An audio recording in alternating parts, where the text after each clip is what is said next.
안녕하세요. 대성마이맥 방인혁입니다. 자, 2027학년도 물리학원 기출 강좌인 프로블럼 솔빙 강좌, 이 강좌의 특징에 대해서 설명을 드리고, 그리고 여러분이 이 강좌를 어떻게 활용해야 될지, 어떻게 돼야 될지도 말씀드리도록 하겠습니다. 자, 일단 여러분은 보통 이제 개념을 듣고 나서 기출에 도전을 하는 거죠. 기출 문제 풀다 보면 처음부터 조금 잘 안 풀린 경우가 되게 많을 겁니다. 근데 일단은 여러분이 이 기출을 대하는 태도부터 바꿔야 됩니다. 기출은 내가 얼마나 개념을 열심히 공부했나 테스트하는 그 단계가 아니고, 개념 강좌에서는 개념을 배우는 거고, 기출 강좌에서는 앞으로 우리가 모의고사나 수능에서 보게 될 문제 풀이법을 배우는 단계다. 이렇게 편하게 생각하시면 됩니다. 그래서 개념과 문제 풀이 사이의 간극이 큰 과목이 물리가 될 텐데, 그걸 없애기 위해서 펀더멘털 강좌에서는 문제 풀이법도 강의를 하긴 하는 거죠. 그러나 펀더멘털은 당연히 개념 강좌이기 때문에 문제를 많이 풀진 않습니다. 실제로 문제를 풀면서 그러한 도구들을 내 걸로 만드는 단계가 바로 이 프로블럼 솔빙 단계다라고 생각하시면 될 것 같습니다.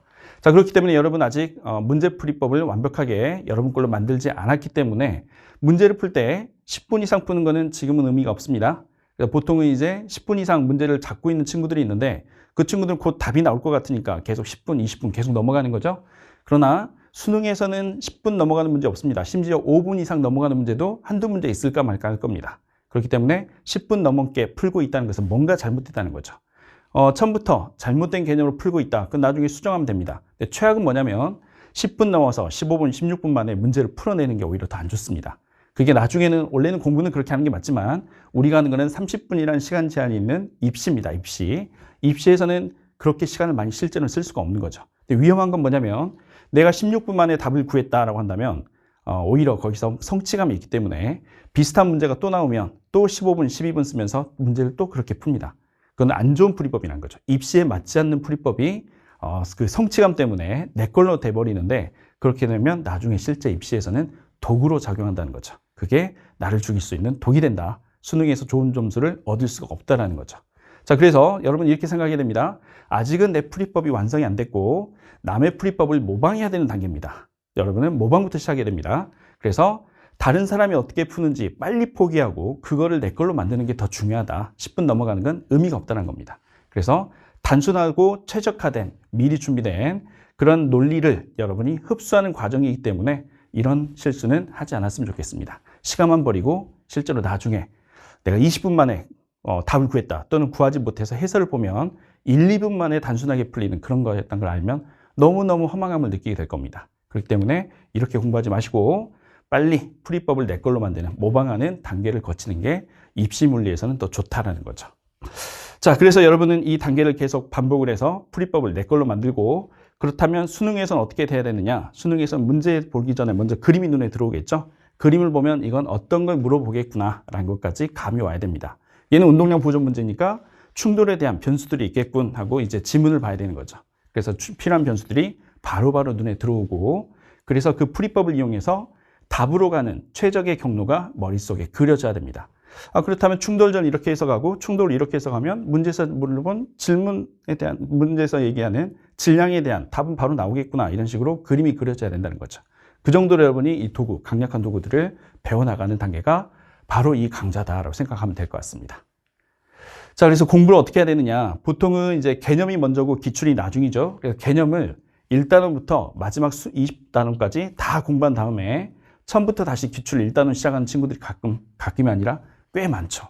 그렇게 되면 항상 어떻게 되냐면, 나는 개념을 1단원부터 마지막 20단원까지 다 공부했기 때문에 문제를 잘 풀 수 있을 거야 하고 1단원을 보는 순간 기억이 하나도 안 납니다. 옛날에 뭘 배웠더라? 이 문제 어떻게 했더라? 기억이 하나도 안 납니다. 그래서 문제를 못 풀게 되는 거죠.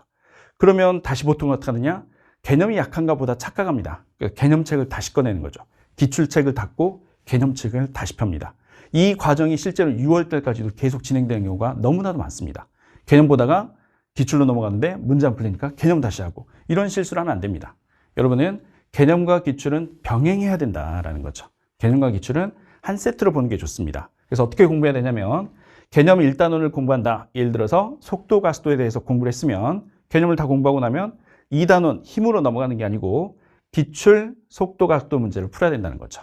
그래서 앞에서 배웠던 개념, 그리고 펀더멘털에서는 풀이법까지도 얘기합니다. 풀이법들이 실제로 기출에서 어떻게 적용이 되는지 처음에는 좀 모방을 해야 된다는 거죠. 어디까지 모방해야 되느냐라는 건데, 각 단원별로 문제를 보면 유형별로 정리가 되어 있는 문제가 있습니다. 예를 들어 속도가 속도 중에 상대 속도로 풀 수 있는 문제들, 그 다음에 뭐 시간차로 풀 수 있는 문제들, 이렇게 자주 나오는 유형에 대해서 정리가 되어 있습니다. 그래서 개념 기출 병행할 때는 유형별로 정리가 되어 있는 문제들까지 같이 병행을 해주면 됩니다. 그러면 어차피 유형별로 정리가 되어 있으면 선생님이 힌트를 준 거기 때문에 그렇게 공부하면 나중에 못 써먹는 거 아니냐라는 의문이 또 들겠죠. 그러니까 유형별로 정리가 안 된 문제들도 있습니다. 이거는 최근 3개년입니다. 최근 3개년 문제들은 옆에 유형이 정리가 안 돼 있습니다. 이제 가르쳐 줄 만큼 다 알려줬으니까 지금부터는 스스로 풀어라는 얘기죠. 그래서 대략 550문제, 그 다음 420문제가 될 겁니다. 그렇기 때문에 두 개를 병행할 때는 다 풀려면 오래 걸리기 때문에 유형별로 정리가 되어 있는 여기까지는 병행을 하시고, 그렇게 해서 마지막 20번째 단원까지 다 공부하는 얘기죠. 이게 끝나고 나면 여러분은 이제 진짜로 나를 테스트해볼 단계가 된 겁니다. 그때 이제 기출을 유형별로 정리가 안 된 기출 문제들을 풀면서 내가 이 유형이 아직도 정리가 안 됐구나라는 것을 또 찾아내면서 다시 보완해 주면 됩니다. 자, 이렇게 기출을 두 개로 나눠서 공부하면 될 것 같습니다. 중요한 거는 개념 기출은 항상 단원별로 병행하자는 거죠. 자, 그래서 배운 거는 바로 써봐야 진정한 내 걸로 남을 수가 있고, 쟤처럼 까먹지 않고 더 오랫동안 기억에 남게 될 겁니다. 심지어 문제를 풀다 보면 내가 개념에서 생겼던 잘못된 생각, 오개념을 수정할 수 있는 그런 단계도 거치게 됩니다. 그렇기 때문에 이렇게 공부하는 게 가장 효율적이라는 거, 선생님은 항상 OT 할 때마다 항상 강조하는 내용입니다. 이 방법을 여러분이 반드시 써야 되겠고, 자, 그래서 앞에서 얘기했던 교재가 어떻게 구성이 되어 있냐면 유형별로 정리가 되어 있는 게 대략 550문제, 그 다음에 최근 3개년 유형별로 정리가 안 된 게 420문제입니다. 그래서 문제를 보면 이런 식으로 문제가 있고 옆에 유형이 나와 있습니다. 이 문제는 어떤 유형이다라고 알려주는 거죠. 펀더멘털 개념 강좌에서 상대속도 배웠지? 그럼 상대속도 이용해서 풀어봐 라는 의도입니다. 그런데 상대속도 문제가 다 모여 있습니다. 그래서 이것도 풀어보고 그 다음 상대속도 풀어보고 그 다음 상대속도 풀면서 이 유형을 완벽하게 정리하라는 거죠. 그리고 이게 개념에서 배웠는데 생각이 안 난다 그러면 펀더멘털 몇 페이지에 나와 있다는 것까지 표시가 되어 있습니다. 이렇게 해서 유형별로 정복해 나가면서 개념 기출 병행한다는 거고, 근데 같은 단원 문제인데 예를 들어서 지금 32번인데 47번 이렇게 가면은 최근 3개년 문제들은 이런 식으로 유형이 나와 있지 않습니다. 그건 나중에 아껴뒀다가 다 끝난 다음에 이제 스스로 풀어보라는 얘기죠. 그렇게 해서 공부를 하면 아주 효율적으로 공부할 수가 있을 겁니다. 자, 이렇게 교재가 구성이 되어 있는데 교재는 총 968문제입니다. 그래서 책이 두꺼워질 수밖에 없죠. 3권으로 구성이 되어 있습니다. 1권은 역학과 에너지, 2권은 전자기, 파동으로 구성이 되어 있습니다. 그리고 나머지 3권은 문제 풀면서 해설지 옆에 독립해서 볼 수 있게 따로 분류를 해놨습니다. 그리고 이 해설지의 풀이법들은 강좌에서 진행하는 풀이법과 거의 비슷합니다. 기본적인 공식 써서 푸는 그런 해설지가 아니고 실제 강좌에서 수업하는 풀이법들하고 거의 비슷합니다. 나중에 복습할 때 처음에는 될 수 있으면 강의를 보시고 나중에 복습할 때는 해설지만 봐도 아마 강의가 떠오르게 될 겁니다. 자, 그런 식으로 구성이 되어 있고, 자, 한 권이 더 있습니다. 이건 옵션인데 처음에 이걸 사고 그 다음에 이걸 같이 구매할 수도 있고 아니면 이것만 구매할 수도 있습니다. 보통은 앞에 것만 구매했던 친구들이 나중에 한 6월, 7월 되면은 기출 한번 더 풀고 싶은 거죠. 그래서 이것만 따로 구매할 수 없느냐 문의글이 되게 많이 올라옵니다. 그렇기 때문에 애초에 같이 사는 게 좋습니다. 애초에 같이 사시고, 이거는 거의 원가에 가까운 가격으로 제공이 되는데 왜 좋느냐, 기출 다 봤는데 나중에 한번 더 풀고 싶은 거죠. 그때 흑백입니다. 얘는 칼라 흑백이 이렇게 여러분들 최대한 부담을 주지 않기 위해서 968문제를 다 담았습니다. 다 담아놓은 거고 한 번 더 풀 수 있게 만들었기 때문에 처음 구매할 때 같이 구매하는 게 좋을 겁니다. 자, 그래서 이 교재도 될 수 있으면 같이 구매하는 게 좋다라는 말씀 드리고, 자, 그러면 우리가 또 계획을 좀 잡아봅시다. 우리 지금 벌써 강좌 올라가기 시작했고 12월 말이나 1월 초면 강좌가 다 끝납니다. 강좌가 끝나고 여러분은 그러면 언제까지 공부해야 되느냐? 가장 좋은 거는 2월 말입니다. 2월 말까지 개념하고 기출의 548문제 이거를 1회 독을 여기까지 완료하는 게 좋습니다. 완료하시고 그 다음 기준은 3월 학평입니다. 그럼 남은 이 한 달이죠? 한 달 동안 뭘 해야 되느냐? 기출 남은 420문제를 풀어야 됩니다. 이걸 풀고 나면 또 약한 부분 나오겠죠?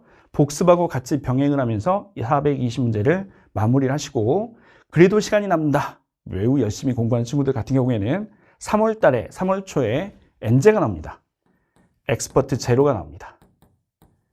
자, 여기까지 공부하고 나면 자기가 조금 불안한 단원이 생기겠죠? 어떤 단원이 나는 아직도 좀 헷갈린다라고 한다면 이제 엑스퍼트 제로에 해당 단원만 공부하면 됩니다. 그리고 3월 지나서는 이제 나머지 부분 공부해야겠죠?